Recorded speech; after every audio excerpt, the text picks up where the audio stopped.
All right, we're getting a fairly decent downpour right over the city, and the National Weather Service, because of the rainfall rates of 1 to 3 or greater inches per hour, so it's a lot of rain in a short period of time, Weather Service has decided to upgrade this from just a street flood advisory to a flash flood warning, because we have had a number of reports of some of the underpasses already starting to take on water. So certainly, okay, neutral ground parking is being allowed. That's coming in from the city right now. So I'm just getting that in from our producers. So certainly use caution if you have to be out. If you're somewhere where you can just kind of hold off for a little while, let this rain itself out, because unfortunately it's not moving. And as you can see on radar, it does look like it is actually starting to weaken a bit. Our lightning counter is beginning to come down. The intensity of those heavier downpours starting to weaken, at least the last few images here. So I think the trend is going to be for this to weaken over the course of the next, say, 15, 20, 30 minutes or so. But it's still a lot of rain in a very isolated location, because note,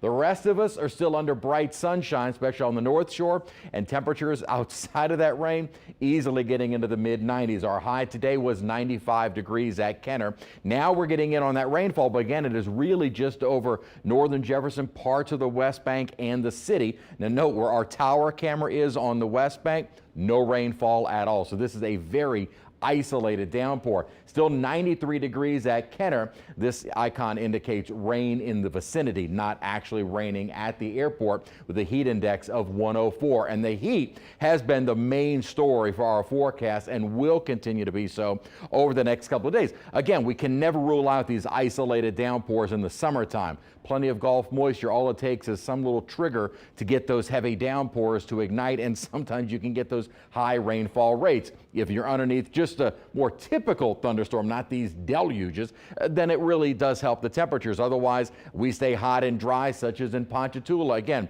a relatively dry day during the day tomorrow, with a few isolated showers and thunderstorms. In fact, most of our rain today has been a little bit more to our east. This is kind of similar to the setup yesterday. This is from an upper disturbance, and we might see an upper disturbance help out our rain chances toward Friday, maybe into the start of the weekend. But it does look like we're going to see a disturbance headed our way, which will bring us a chance of rain, but probably the better chance is going to be late Thursday, early Friday.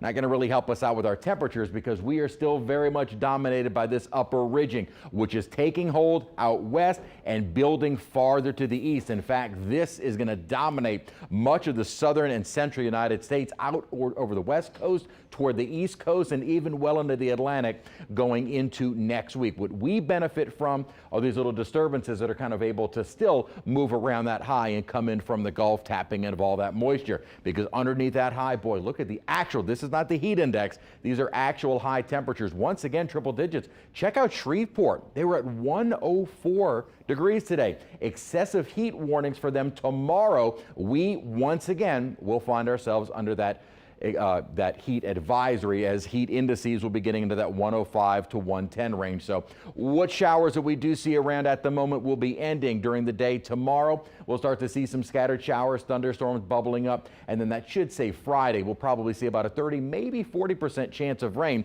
but our better chance is going to be kind of overnight Friday into early Saturday as this little feature is moving by. There is also, with those storms, a low-end risk of some severe weather to our north, but by the time those storms get here Thursday night, early Friday morning, it looks like the severity of those storms will be waning. So isolated thunderstorms again tomorrow. May see with that little upper disturbance a few more showers on Friday. Relatively dry, hot as we head into the weekend, and then perhaps another upper disturbance triggering that better chance of rain as we approach the middle of next week. All right, Chris, thank you. President Biden is issuing